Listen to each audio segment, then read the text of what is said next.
Bom, mais uma vez, obrigado pelo convite feito pela Comissão de Assuntos Econômicos do Senado.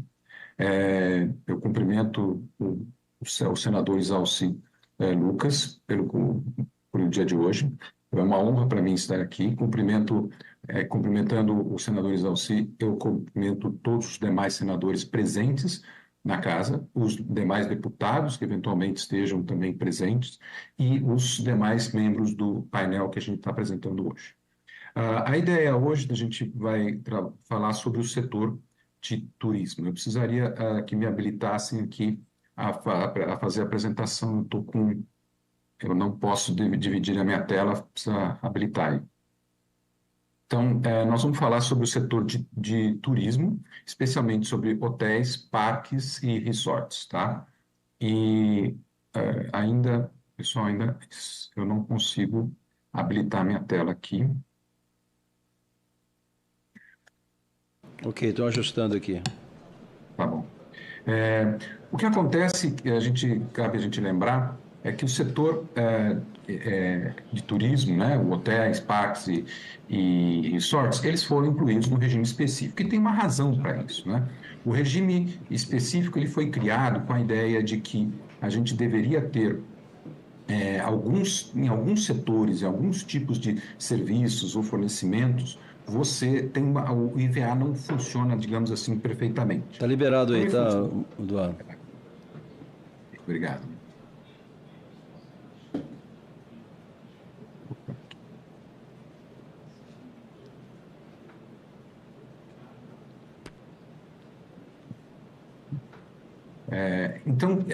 Foi colocado no setor específico porque o IVA não funcionaria muito bem. E no caso do setor de turismo, qual é o problema do IVA aplicado ao setor de turismo? O problema que é enfrentado por todos os países do mundo é a questão da tributação do destino. A regra geral de um IVA, de um Imposto sobre o Valor Adicionado, do nosso IBS-CBS, é a tributação do destino. O que significa? Quando eu estou vendendo uma mercadoria para, por exemplo, a França, o consumidor francês, né, que vai comprar o produto, é ele que vai pagar o imposto. Porque quando a gente exporta, a gente livra de imposto totalmente, quer dizer, o Brasil fica sem imposto, mas o consumidor que está lá na França, por exemplo, né, compra esse produto do Brasil, ele vai pagar o imposto de acordo com a alíquota da França, no caso é 20%. Então, ele vai pagar aquele imposto com base na alíquota de 20% e ele não vai fazer distinção se ele vai comprar esse produto da França, se ele vai comprar o produto dentro da França, se ele vai comprar do Brasil, se ele vai comprar da Espanha, da Argentina. Por quê? Porque ele sempre vai pagar o 20%. E aí você evita o que a gente chama de guerra fiscal. Então, é esse o objetivo do princípio do destino quando a gente está falando do quê? A gente está falando de uma relação internacional. No caso dos serviços de hotelaria, parques e resorts, o nosso problema é o IVA não funciona bem. E todos os países adotam o que a gente chama de tributação na origem. Então, se eu tenho aqui um turista que vem ao Brasil se hospedar num hotel, por exemplo, ou acessar algum parque de diversão, ele terá que pagar o imposto para o Brasil. Por que isso ocorre? Simplificando um pouco para a gente colocar, tem agora simplificando um pouco, deixa eu só deixar aqui.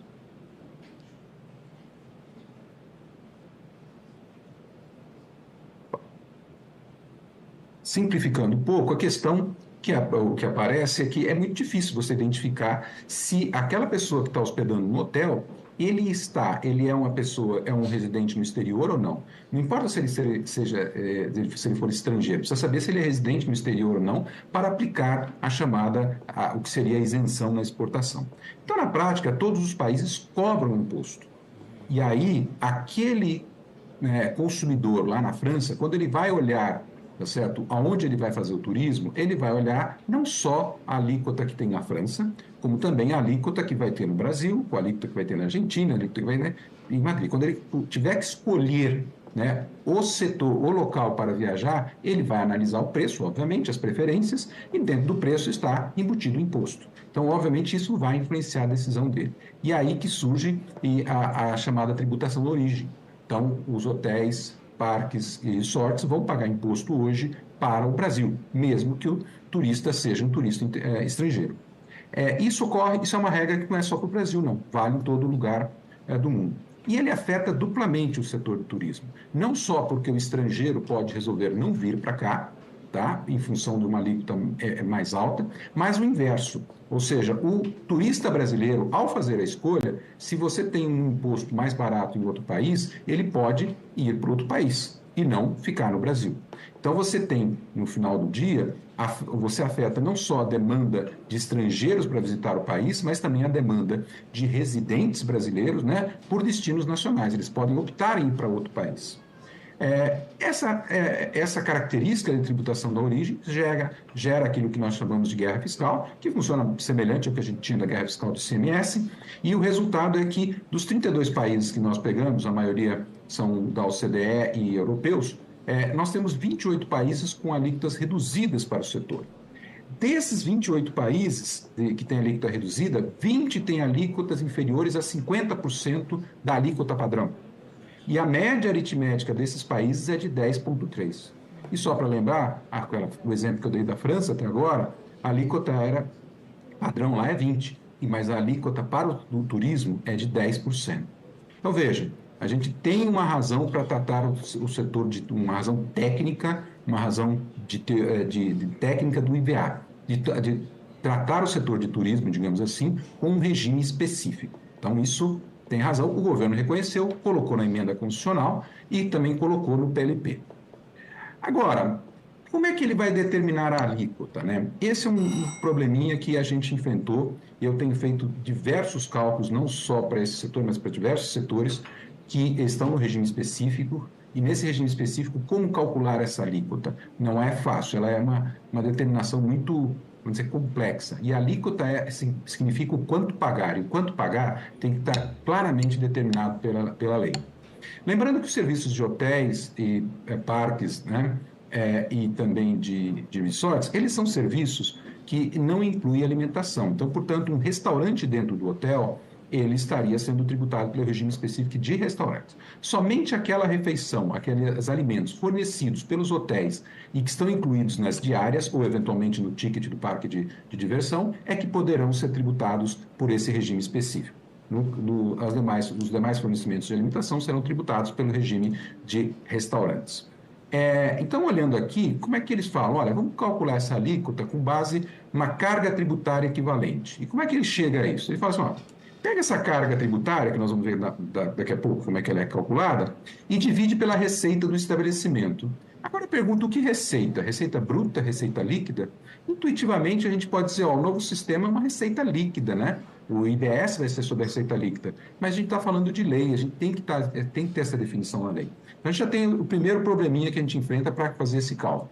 O segundo problema vem dessa cálculo da carga tributária, que você vai dividir pela receita do estabelecimento. Como é que é composta essa carga tributária? Ela é composta por dois elementos.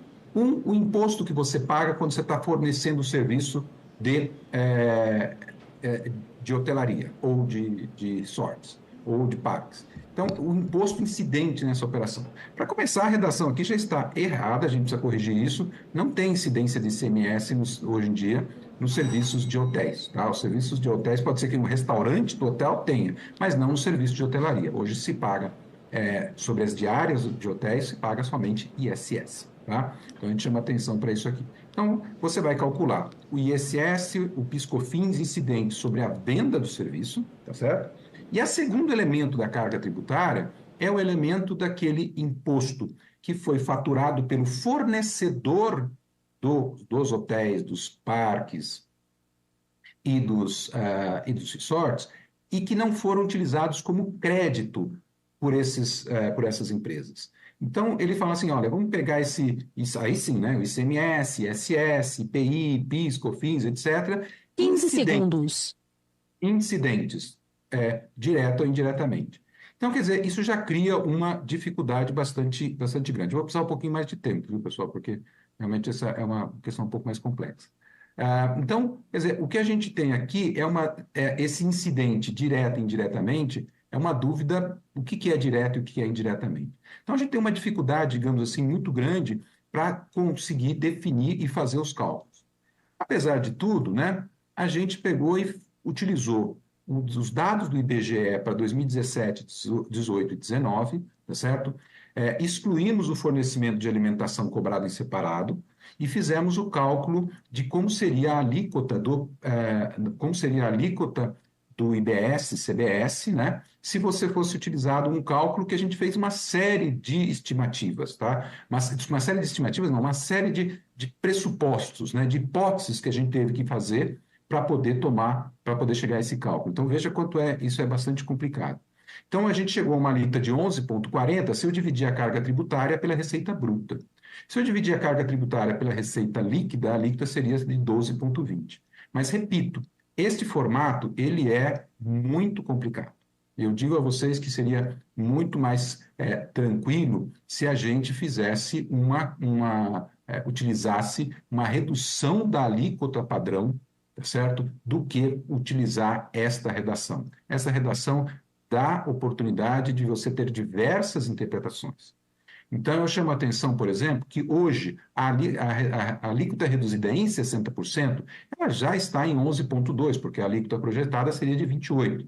Então, utilizar a alíquota reduzida em 60%, não só estaríamos muito próximo da carga tributária aqui calculada, mas também a gente estaria atendendo um outro ponto, que é o defeito que a gente fala, né, entre aspas, do IVA sobre o setor de turismo. A gente estaria sendo competitivo, porque infelizmente a gente tem uma guerra fiscal no setor de turismo. E a gente demonstrou, inclusive eu deixo disponível aqui as tabelas para vocês verem, as alíquotas que são utilizadas pelos demais países. Mesmo países que não têm redução, às vezes eles já têm uma alíquota mais baixa, a alíquota padrão deles já é mais baixa. Então, veja, claramente, o centro aí da disputa é uma alíquota que vai aí entre 10, a média aritmética que nós chegamos é 10,5. Então, veja, é necessário que se dê um tratamento, digamos, equiparado para fim de você poder competir com esses demais países. Repito, é uma falha, digamos assim, entre aspas, que o IVA não funciona, vamos dizer, igual para os demais produtos e serviços, né? Então, por isso que a gente fez alega que seria interessante a gente trabalhar com uma alíquota reduzida em 60%, porque está muito próximo da carga tributária que a gente já tem hoje. Muito obrigado mais 15 uma vez. segundos.